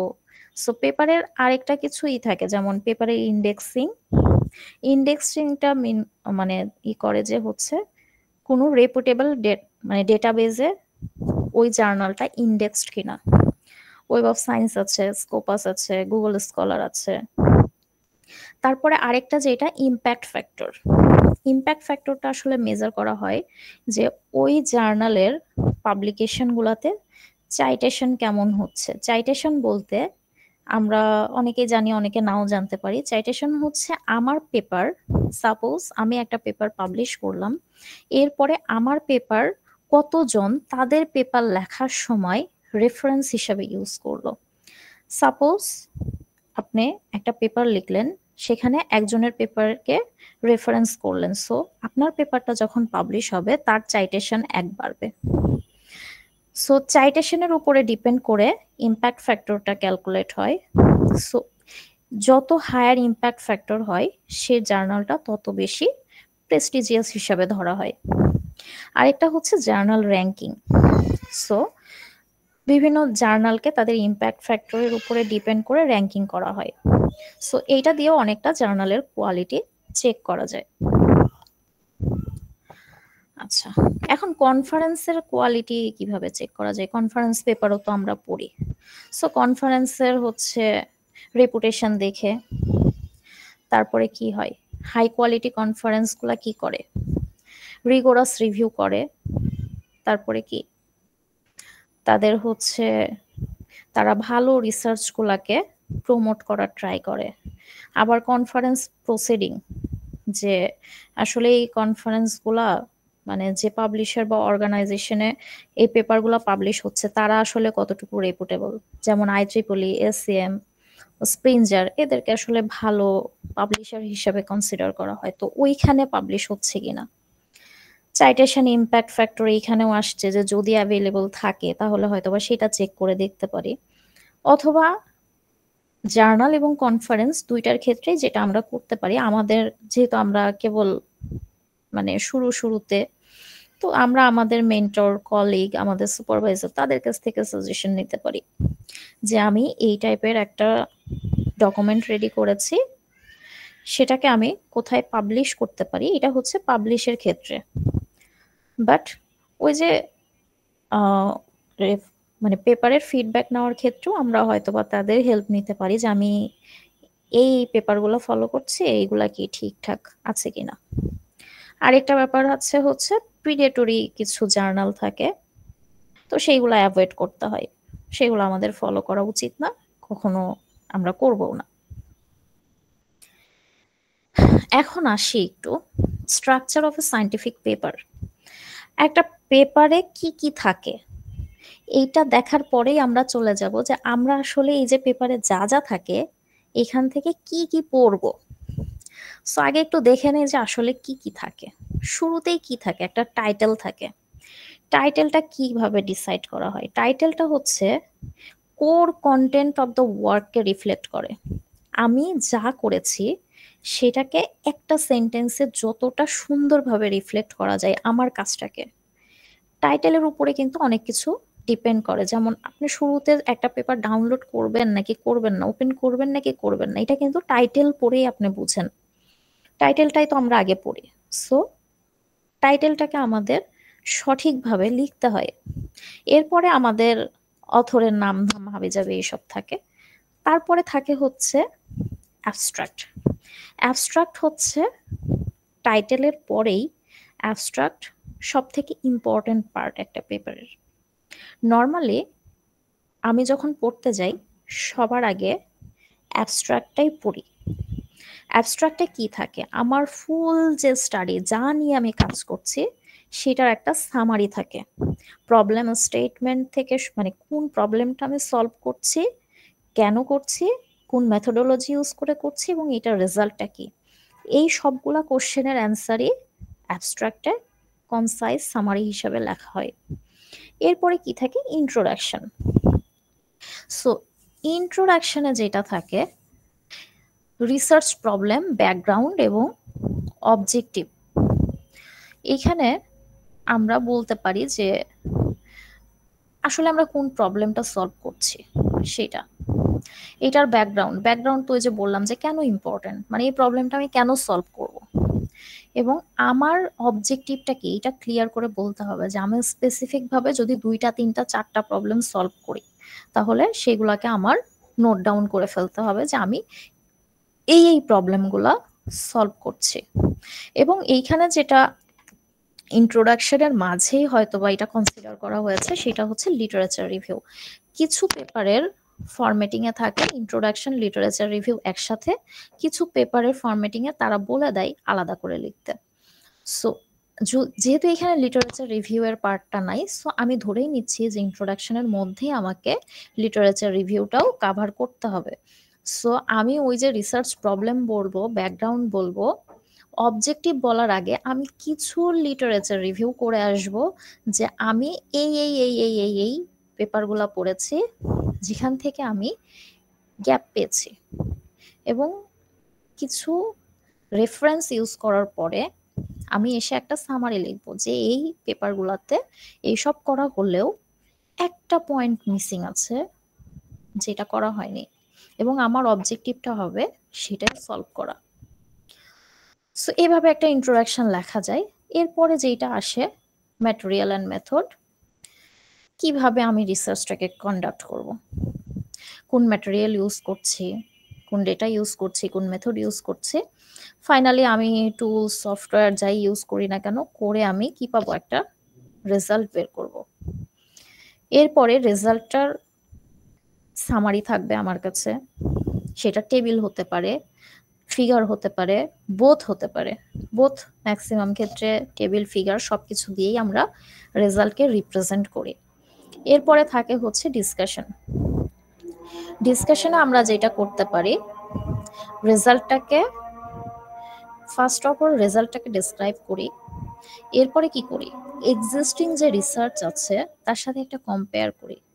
কম্প্যারিজনটা বেশ ভালো কাজে দেয়, যে হ্যাঁ কোথাও একটা থেকে তো আমার রেজাল্টটা বেটার হয়েছে, এবং আমার রেজাল্টের যে সিগনিফিকেন্স গুলো সেগুলো এক্সপ্লেইন করি, এবং লাস্টে যে আবার কি করি, সামারাইজ করি কি আউটকাম এবং কিভাবে আমি এটা ইমপ্লিকেশন করছি, সবকিছু মিলে যে আমার আউটকাম কি হলো, কি রেজাল্ট পেলাম, একটা সামারি লিখে আমি কনক্লুশন লিখলাম, এবং এরপরে লাস্টে যে আমি রেফারেন্স অ্যাড করি। এখন আসি যে পেপারে আসলে কি কি থাকে সেইগুলো তো দেখলাম। এখন একটা journal paper 12 page, 15 page, 17 page হয়, আমরা আসলে কতটুকু পড়বো? সো এখানে আমি কিছু স্টেপ রেখেছি। ফার্স্ট অফ অল স্টেপ 1-এ যেটা আছে, read the title, abstract and conclusion. একটা পেপার বলেন, আর্টিকেল বলেন, বুক চ্যাপ্টার বলেন, যেটাই আমি ওপেন করি না কেন, ফার্স্ট অফ অল টাইটেল পড়ে আমি বুঝবো যে এটা আমার কাজে আসবে কিনা।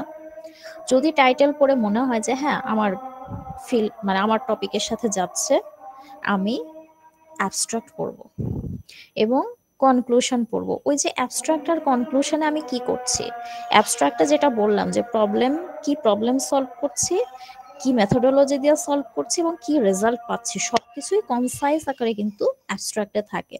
সো অ্যাবস্ট্রাক্ট পড়লেই কিন্তু আমি ওভারঅল এক ধারণা পাচ্ছি যে আসলে কি হচ্ছে। এরপরে আমি কনক্লুশনে যে দেখলাম যে আসলেই তারা কনক্লুশনে কি মানে লিখছে, তাদের মেইন কন্ট্রিবিউশনটা কি। তাহলে এতটুকু পড়ে যদি আমার কাছে মনে হয় যে ঠিক আছে এটা আমার কাজে লাগতে পারে, তাহলে আমি তাদের মোটিভেশন, রিসার্চ গ্যাপ এবং মেইন অবজেক্টিভ যেটা ইন্ট্রোডাকশনের মধ্যে থাকে।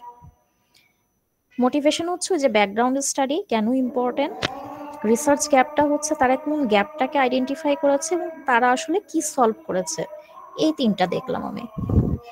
তারপরে সবগুলা সেকশনের হেডিং, ফিগার, ঠিক আছে কি করেছে দেখলাম, একটু চোখ বুলাইলাম সেকশন গুলাতে।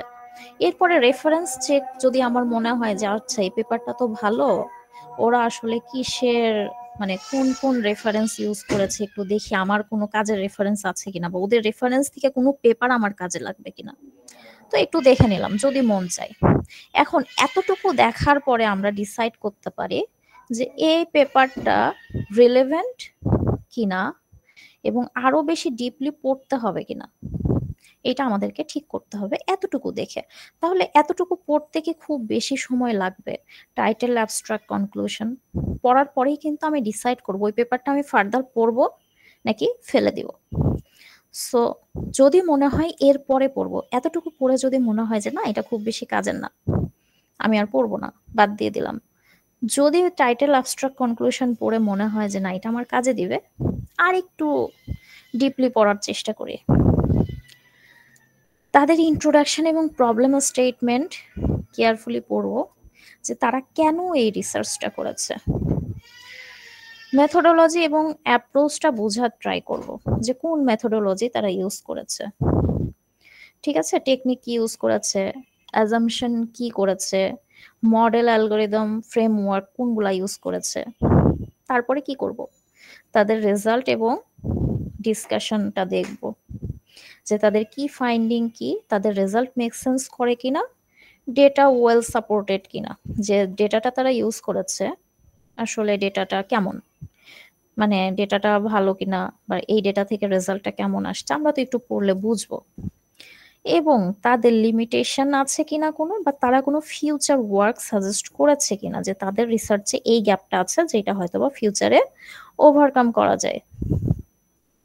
সো এই স্টেপ 2 থেকে আমাদের গোল হচ্ছে তাদের মেথডটাকে বোঝা, রেজাল্ট এবং তাদের কন্ট্রিবিউশনটা কি, এতটুকু আমরা স্টেপ 2-তে যে বুঝলাম। এরপরে যদি আমাদের মনে হয় যে আমরা আরো কিছু জানতে চাই, তাহলে হচ্ছে তাদের অ্যাজাম্পশন এবং মেথোডোলজিকে কোশ্চেন করতে হবে যে তাদের অ্যাজাম্পশন এবং মেথোডোলজি কতটুকু অ্যাপ্রোপ্রিয়েট, বা এটা থেকে ভালো কিছু আমি করতে পারি কিনা। তাদের কাজটাকে আরো কিছু পেপারের কাজের সাথে মানে মাল্টিপল পেপারকে কম্পেয়ার করা, যে কোন অ্যাপ্রোচটা বেটার, কেন বেটার মনে হচ্ছে আমার কাছে, কোনো কন্ট্রাডিকশন তৈরি হয়েছে কিনা, রেজাল্টের ভ্যালিডিটি চেক করতে হবে, যে তারা যে বলছে তাদের এক্সপেরিমেন্ট টেস্ট যেটাই করুক সেটা আসলে ঠিকঠাক আছে কিনা, তাদের কনক্লুশন জাস্টিফাইড কিনা। সো তাদের সবকিছুকে কোশ্চেন করতে হবে। কোশ্চেন করতে করতেই ওই যে আমাদেরকে খুঁজে বের করতে হবে যে ইমপ্রুভমেন্টের কোনো স্কোপ আছে কিনা, এক্সটেনশন কোনোভাবে করা যায় কিনা। সো এটা গেল স্টেপ 3-তে। স্টেপ 4-এ যেটা মানে এই যে এত কিছু করলাম, স্টেপ 4টা আসলে শুরু থেকেই করে আসতে হবে। একদম শুরুতেই যা আমরা যে পেপারগুলোকে আমরা পড়বো সেগুলার হচ্ছে নোট রাখতে হবে, যেটা আমি শুরুতেই বলেছি যে আমি একটা পেপার আজকে পড়লাম 7 দিন পর আমার মনে থাকবে না আমি কি পড়েছি। সো আমি যখন যেটাকে পড়ছি, যে পেপারটা আমি ফুললি পড়বো বা ম্যাক্সিমাম পার্ট, এই যে যেভাবে স্টেপ বাই স্টেপ বললাম আমি পার্টগুলোকে দেখবো। সো ওই পেপারগুলোকে আমার সামারাইজ করতে হবে, কি প্রবলেম তারা অ্যাড্রেস করেছে সেটা দেখতে হবে, তাদের মেইন মেথোডোলজি কি ছিল, তাদের রেজাল্টটা কি, critical observation or limitation of the paper. তারা হয়তো মেনশন করেই দিয়েছে যে কোনো একটা কারণে তারা কোনো একটা কিছু করতে পারে নাই, যেটা হয়তো বা ফিউচারে করা যেতে পারে, বাট তাদের পেপারের লিমিটেশন আছে। সো লিমিটেশনটাকে, রেজাল্ট এবং লিমিটেশন দুইটাকেই আমাদের নোট ডাউন করতে হবে, এবং আমাদেরকে এই যে পড়তে পড়তে পড়তে পড়তে চিন্তা করতে হবে যে আমার মাথায় কোন আইডিয়া আসে, আইডিয়া জেনারেট করতে থাকতে হবে। সো এভাবে আমরা কি করতে পারি, একটা পেপার পড়তে পারি। আমরা যেটা করি একদম শুরুতেই পেপারের টাইটেল থেকে শুরু করে অ্যাবস্ট্রাক্ট, ইন্ট্রোডাকশন, তারপরে কি লিটারেচার রিভিউ, মেথোডোলজি, রেজাল্ট সব কিছু পড়ে হতাশ হয়ে বসে থাকি, আরে ও কি করছে, ওর রেজাল্টটা আমি কিছুই বুঝলাম না। সো হতাশ হওয়ার কিছু নাই, মানুষের পেপারের রেজাল্ট ফুললি আমরা বুঝবো না এটা ধরে নিয়েই আমাকে পেপার পড়তে হবে, এবং সব পেপার আমি পুরোপুরি পড়বো না, যে পেপারটা আমার কাজের সাথে রিলেভেন্ট আমি শুধুমাত্র সেটা পড়বো, এবং সেটা আমি বুঝবো কিন্তু শুরুতেই টাইটেল, অ্যাবস্ট্রাক্ট এবং কনক্লুশন পড়েই আমি একটা ডিসিশনে যাব যে এই পেপারটা আমি ফার্দার পড়বো নাকি পড়বো না।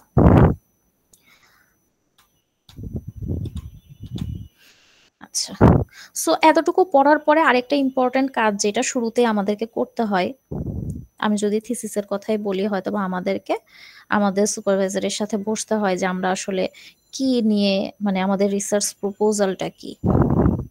সো আমরা হয়তো বা একটা কিছু বলি এমনি যে আমরা এইভাবে করতে চাই, বাট প্রপোজালটা শুরুতেই কি থাকে, ইন্ট্রোডাকশন থাকা উচিত, যে কি করতে চাই, কেন করতে চাই, কিভাবে করতে চাই।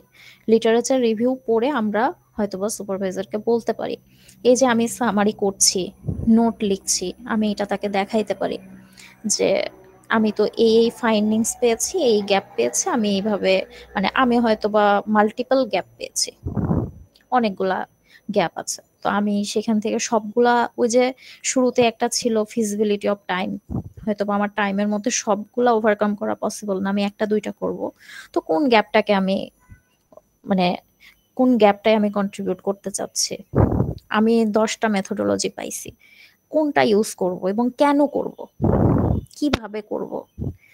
তারপরে প্রিলিমিনারি ডেটা বলতে আসলে শুরুতেই কিছু প্রবলেম থাকে কিনা, যেমন হয়তোবা সেখানে কোনো ফান্ডিং এর ব্যাপার থাকবে কিনা, যে আমার এই কাজটা করতে কিছু ফান্ডিং দরকার, বা এখানে ইথিক্যাল কোনো কিছু থাকতে পারে। সো শুরুতেই এই সব কিছু চিন্তা ভাবনা করে ফেলতে হবে যে এটার আসলে আফটার ইফেক্টটা কি হবে। তারপরে স্টেটমেন্ট অফ লিমিটেশন, ওই যে আমি গ্যাপ যদি 5টা পাই আমি তো সলভ করছি 2টা, সো বাকি 3টা যে থেকে যাচ্ছে, যে এই 3টা আমি সময়ের অভাবে হোক বা আমার মেথোডোলজির কারণে হোক, যে শুধুমাত্র এই মেথোডোলজি ইউজ করে হয়তোবা সবগুলা ওভারকাম করা পসিবল না, আমি 2টা করছি, ফিউচারে হয়তো আরো কোনোভাবে এটা করা পসিবল, সো এরকম একটা লিমিটেশনের স্টেটমেন্ট মানে থাকে।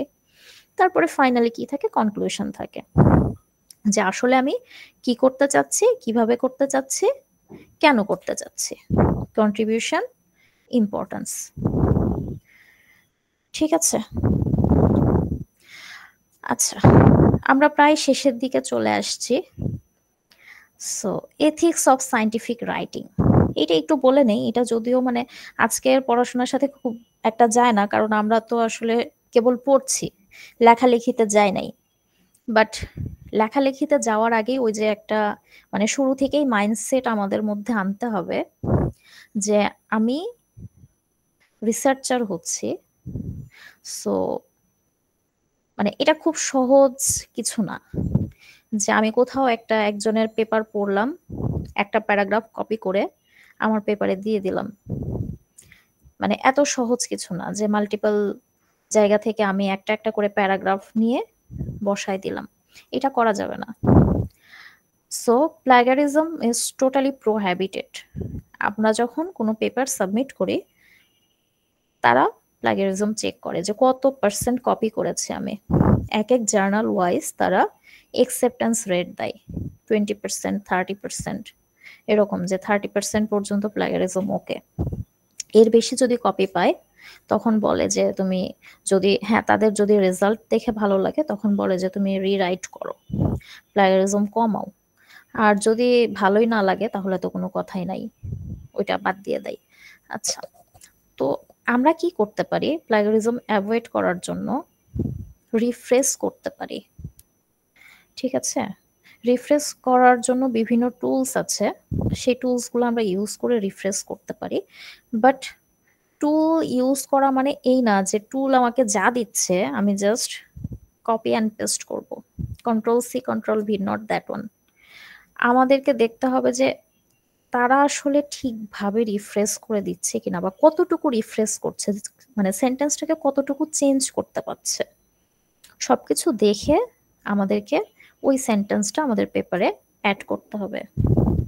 ঠিক আছে, আরেকটা জিনিস, আমি আরেকজনের পেপার থেকে ইনফরমেশন নিলাম, রিফ্রেশ করে বসাইলাম।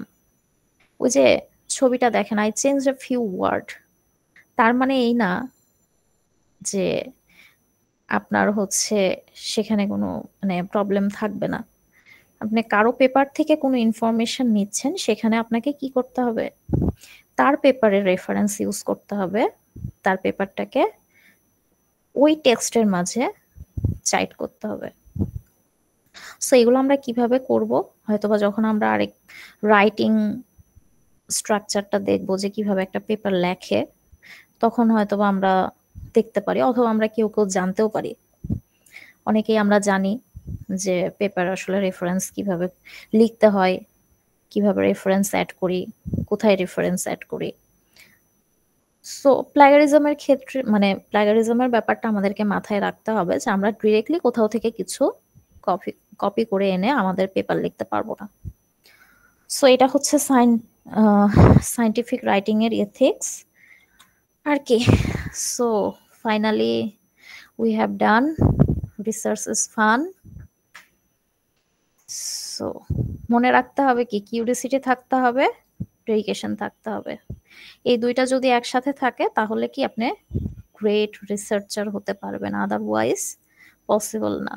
কিউরিওসিটি শেষ মানে রিসার্চ ওই দিন থেকে শেষ। আমার অনেক কিউরিওসিটি, কিন্তু আমি টাইম দিতে চাই না, পড়াশোনা করতে চাই না, এত কিছু পড়তে ভালো লাগে না, রিসার্চ হবে না।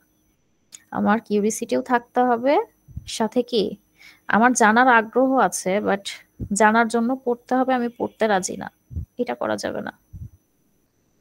So stay curious, stay inspired and make a difference. রিসার্চের কোনো শেষ নাই।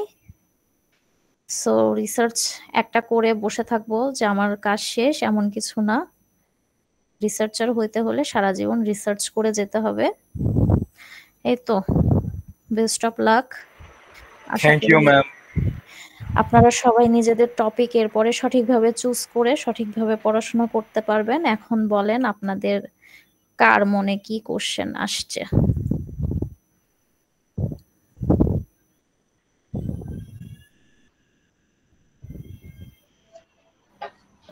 ও তো বললো কিউরিওসিটি থাকতে হবে, সো কোশ্চেন তো আসার কথা নাকি? না আসলে অনেক ইনফরমেশন কিন্তু দিয়েছে এবং আমি দেখলাম যে বেশ স্লোলি একই ইনফরমেশন কয়েকবার করে বলছে যাতে তোমাদের মাথায় মোটামুটি ঢুকে যায়। এবং যেটা মেইন জিনিস সেটা হলো তোমাকে এখানে টাইম দিতে হবে। টাইম দেওয়া ছাড়া কোনো উপায় নাই। তোমরা এখন 4th ইয়ারে উঠে গেছো, সো ফার্স্ট ইয়ার থেকে 3rd ইয়ার পর্যন্ত অনেক নলেজ কিন্তু তোমরা পেয়েছো বিভিন্ন কোর্সের মাধ্যমে। তো তোমাদের যেটা ক্রিটিক্যাল থিঙ্কিং আমরা বলি, বিভিন্ন প্রবলেম কিন্তু তোমরা অলরেডি সলভ করে আসছো, অনেকগুলো কোর্সে প্রজেক্ট করেছো। তো ওই প্র্যাকটিস গুলাই বেসিক্যালি এখানে তোমাকে অ্যাপ্লাই করতে হবে। আর সাথে সাথে ওই যে সার্চ করতে হবে, রিসার্চ বারবার সার্চ করে বের করতে হবে কি প্রবলেম আছে, কি তুমি সলভ করবা। তো এটা একদিন 2 দিনের ব্যাপার না, সময় দিয়ে করতে হবে। সময় না দিলে এখানে তুমি প্রবলেমই আইডেন্টিফাই করতে পারবে না। এবং রিসার্চের প্রথম এবং মেইন যেটা, প্রথমে তোমাকে প্রবলেমটা বের করতে হবে। সো তোমাদের কারো কোশ্চেন থাকলে করো, ম্যাডাম অ্যান্সার দিবে।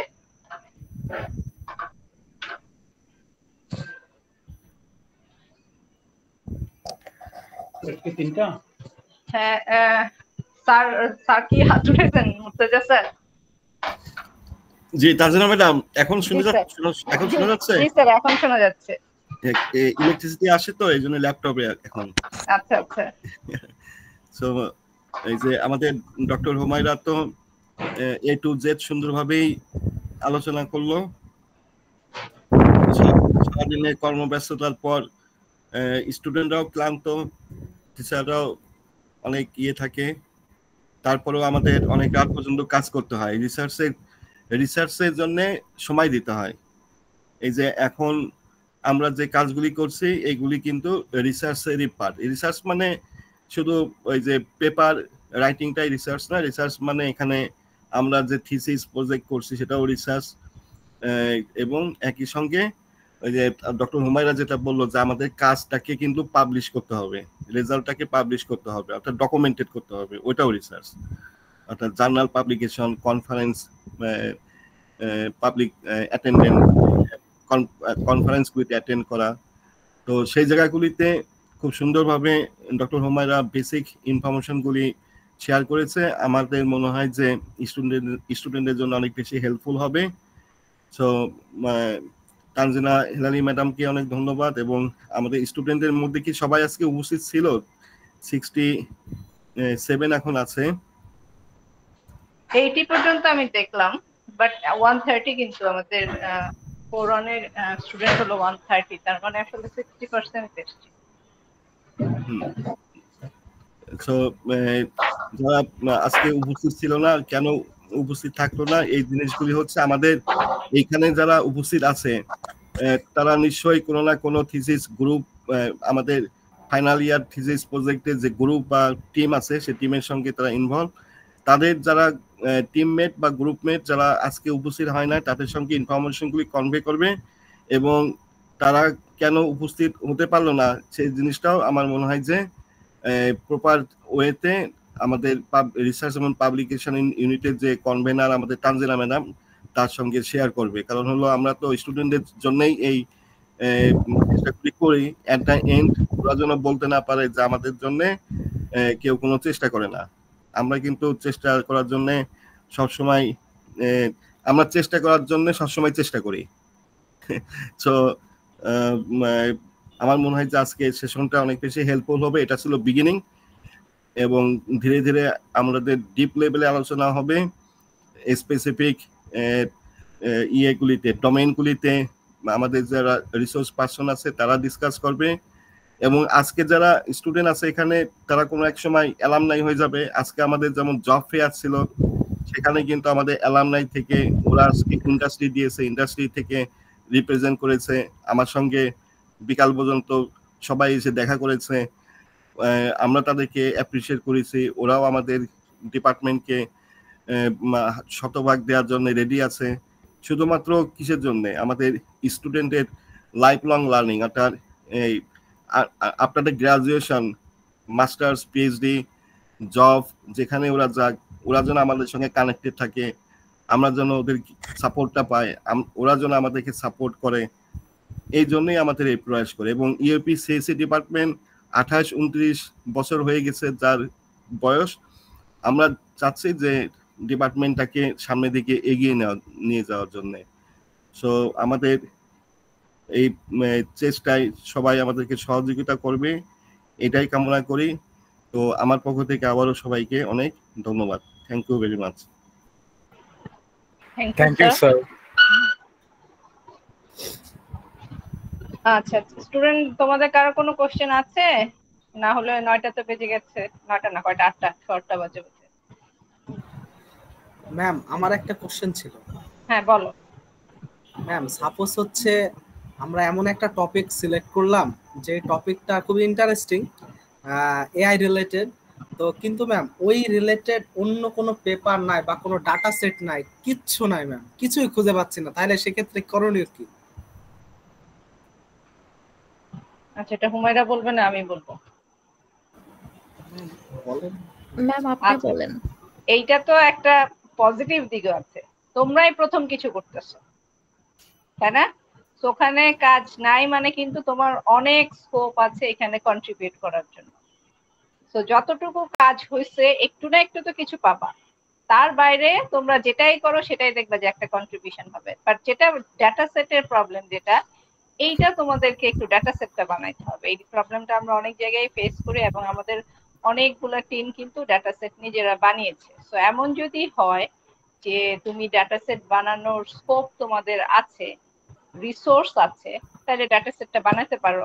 আর যদি হয় যে ডাটা সেটই নাই, পারা সম্ভবই না, তখন একটু আমার মনে হয় সুইচ করতে হবে, কারণ তোমাদের টাইম কম। এরকম যদি হয়তো তুমি 2 বছর ধরে কাজ করবা, তখন তুমি সময় নিয়ে করতে পারো। বাট আমাদের যেহেতু একটা টাইম লিমিটেশন আছে, 4-2 এর মধ্যে তোমাদের এটাকে শেষ করতে হবে, তখন তোমাকে একটু ডিফারেন্ট ওয়েতে চিন্তা করতে হবে। ঠিক আছে, হুমায়রা কিছু অ্যাড করবে বা স্যার? ম্যাম আমি ওইটাই বলতে চাচ্ছিলাম যে মানে যেটার কিছুই নাই সেটা করার সব থেকে ভালো দিক হচ্ছে আমি যা করব ওইটাই নতুন, মানে ওইটা তো নাই, যা করব তাই কন্ট্রিবিউশন।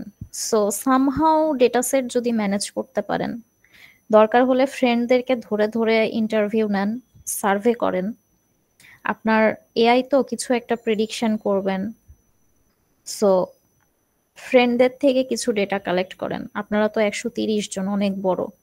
সো তাদের ডেটাগুলাই নেন, নিয়ে ডেটা কালেক্ট করেন, করে একটা মেশিনকে ট্রেন করায় কি করবেন, ওইটা তখন আপনারা বলতেও পারবেন যে এটা আমাদের রিয়েল ডেটা, আমরা ইন্টারভিউ এর মাধ্যমে বা সার্ভের মাধ্যমে কালেক্ট করেছি। সো এটা খুব ভালো একটা কাজ হবে তখন, এবং এটা আপনারা খুব ভালো জায়গায় খুব ইজিলি তখন পাবলিশ করতে পারবেন। Okay ma'am, thank you ma'am. আচ্ছা, মাহমুদা মনে হয় কিছু বলতে চাচ্ছিলেন, হাত উঠিয়েছিলেন। জি ম্যাম। ম্যাম আমার একটা কোশ্চেন ছিল, ধরেন আমি একটা পেপার পড়তেছি, এখান থেকে আমি লিমিটেশন বের করছি 10টা, কিন্তু হুম। আমি সময়ের অভাবে 2টা লিমিটেশন নিয়ে কাজ করেছি, কিন্তু বাকিগুলো আমি ফিউচার ওয়ার্কের জন্য রেখে দিয়েছি। আমি কি পরে যখন পেপার পাবলিশ হবে পরে এই 8টা নিয়ে আবার কাজ করে আবার পেপার পাবলিশ করতে পারবো, না একবারই হলো করতে হবে আমার? না, আপনি যখনই নতুন কোনো লিমিটেশন ওভারকাম করবেন তখন আপনি ওইটাই আপনার কন্ট্রিবিউশন দেখায় আপনার নতুন আরেকটা পেপার লিখতে পারবেন। লিমিটেশন গুলা তো একই, মানে কাছাকাছি হইলেও একদম ফুললি সিমিলার হয় না, এক একটা এক এক টাইপের হয়। সো লিমিটেশন ওয়াইজ আপনার পেপারটাকে আপনার সাজাইতে হবে, মেথোডোলজি সাজাইতে হবে। আপনি একই মেথোডোলজি দিয়ে নিশ্চয়ই 8টা গ্যাপ ওভারকাম করতে পারবেন না। সো আপনার ডিফারেন্ট মেথোডোলজি ইউজ করতে হবে।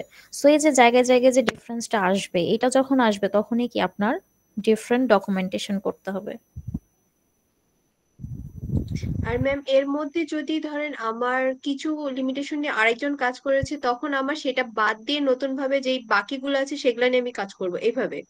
হ্যাঁ, আপনার লিমিটেশন আপনি একটা আইডেন্টিফাই করলেন, দেখলেন যে সেটা কেউ করেছে, এমন না যে ওইটা বাদ দিতে হবে। সে যেভাবে করেছে আপনি যদি ওইটা থেকে বেটার ওয়েতে করতে পারেন ওইটাও করতে পারেন। ম্যাম মনে হয় কিছু বলতে চাচ্ছিলেন। না আমি না, অন্য কেউ বোধহয় ইয়ে করেছে। কিছু বলছিল কিছু, নাকি আমার এখান থেকে সাউন্ড গিয়েছে? না, আরেকটা জিনিস আমি একটু অ্যাড করব। তোমরা যে এখন যে কাজটা করতেছো, যদিও এটা সিএসসি 400 টার্গেট করে, বাট দ্যাট ডাজন্ট মিন যে তোমার কাজ এখানেই শেষ। তুমি কিন্তু কন্টিনিউ করতে পারো, নিজে নিজে অনেক রিসার্চ করতে পারো, বের হয়ে যাওয়ার পরে অনেক কাজ করতে পারো, যে কোনো টিচারের সাথে করতে পারো, ফ্রেন্ডদের সাথে করতে পারো, অন্য ইউনিভার্সিটির লোকজনের সাথে করতে পারো। সো একটা প্রবলেম সলভ করে তোমার ইন্টারেস্ট থাকলে তুমি আরো কন্টিনিউ করবা, which would be good. ঠিক আছে? Okay ma'am, thank you.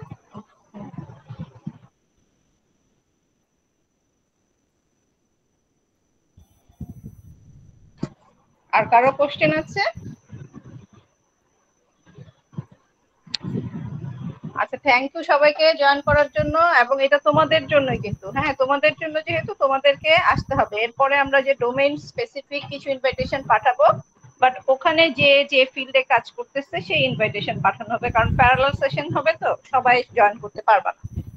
So ম্যাক্সিমামই মেশিন লার্নিং দেখলাম অপশন আছে, সো ওটাতে হবে 8টা ক্লাস। ওইটার ইনভাইটেশন যারা ওই ফিল্ডে কাজ করতেছে তারা পাবে, আর যারা নেটওয়ার্কিং এ কাজ করতেছো ওইগুলোর ইনভাইটেশন পেয়ে যাবে। এবং মোস্ট প্রবলি আমি একটা গুগল ক্লাসরুম ক্রিয়েট করব, যেখানে তোমাদের সবাইকে অ্যাড করবো, এবং রিসোর্স এগুলো আমরা এখন শেয়ার করছি, হতে পারে পাওয়ার পয়েন্ট, রেকর্ডিং, এগুলো আমরা দিয়ে দেবো, যাতে পরে তোমরা রেফার করতে পারো। ঠিক আছে? ও স্যার, হ্যাঁ স্যার। তানজিলা ম্যাডাম, আমাদের ওই যে কম্পিউটার সিকিউরিটির উপরে কয়টা সেশন হবে?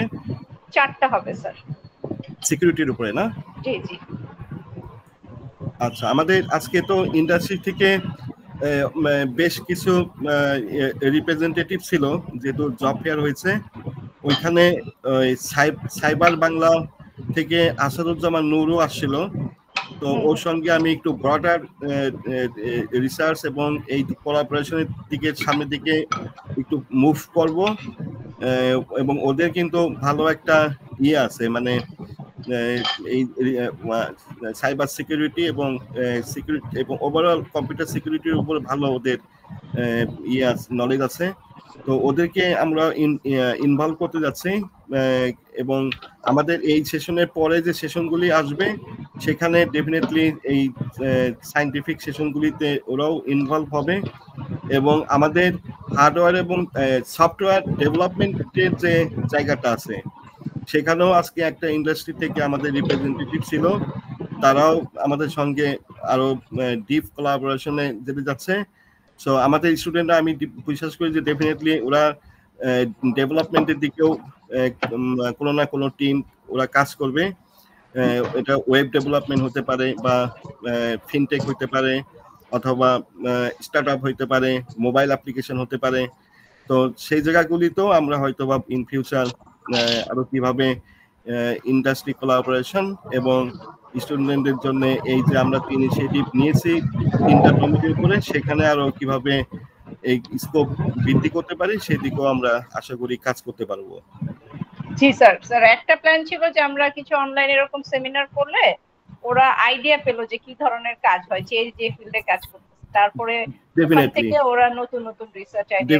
ডেফিনেটলি আমাদের এই যে আসাদুজ্জামান নূর আছে, ও অলরেডি বাংলাদেশ নেভির সঙ্গে এবং আরো 2-3টা বিশ্ববিদ্যালয়ের সঙ্গে লং টার্ম কোলাবোরেশনে আছে। সো আমাদের সঙ্গে এগ্রিমেন্ট হবে, সেটার জন্য আজকে আমি কিছু ওর সঙ্গে ডিসকাস করেছি। আশা করা যায় খুব শীঘ্রই আমরা ওদের যে কোম্পানি আছে সেটার সঙ্গে করব, একটা এগ্রিমেন্টের মাধ্যমে ওদের সঙ্গে ওদেরকে নিয়েই এই জায়গাগুলিতে আমরা কাজ করতে পারবো। হ্যাঁ, তাহলে দেখো এরা কিন্তু তোমাদেরই সিনিয়র ভাই। হ্যাঁ, ওরা এখন আমাদের সাথে কোলাবোরেট করে নতুন নতুন প্রজেক্ট আইডিয়া বের করবে। সো তোমরাও যখন বের হয়ে যাবা তখন তোমরাও করবা ইনশাআল্লাহ। Thank you. হ্যাঁ, আজকে এখানে শেষ করি স্যার। জি, থ্যাংক ইউ ভেরি মাচ। আচ্ছা, সবাইকে অসংখ্য ধন্যবাদ। আর ক্লাসগুলোতে অবশ্যই জয়েন করবা, যারা মিস করেছো ওদেরকে ধরে ধরে নিয়ে আসবা। ঠিক আছে, ভালো থেকো সবাই। আসসালামু আলাইকুম। আল্লাহ হাফেজ। ওয়া আলাইকুম আসসালাম। Thank you ma'am. স্যার, আসসালামু আলাইকুম। ওয়ালাইকুম আসসালাম।